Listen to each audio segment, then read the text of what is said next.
আসো আসো কিন্তু আসো কেমন এসে গেছে এই যে হ্যাঁ ভিডিও এই যে দেখুন আর গরিব অসহায় মানুষ না খায় এখানে শুয়ে আছে কয়দিন ধরে দেখায় এই ভাই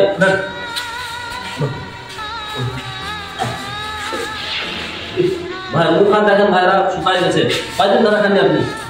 খাইনি ভাই ভাত প্রতিদিন খাই কি করেন আপনি এই যে দেখেন এই লোকটা না খায় খায় এখানে বসে আছে শুয়ে আছে ওর মাথা বোঝার খায় নাই বাড়ি ঘর নাই এখানে বসে আছে এই ভাই কি বলেছেন আমি এখানে সিকিউরিটি গার্ড ঠিক আছে ওটা কাটে দে ওটা কাটে দে এই দেখেন এই লোকটা গরিব অসহায় খাইতে পায় না ওকে আমরা দেখতে আসছি এই যে আমাদের ফান থেকে এই দেখুন এই ভাই আরে থামো সাউন্ড অফ করে দিছি এই যে দেখুন লোকটা কত অসহায় খাইতে পায় না গলা টলা ঢুকে গেছে এই ভাই আমার ছোট হচ্ছে এই ভাই ঠিক আছে ঠিক আছে এই ভাই আমি কিছু বুঝলাম না কি এগুলা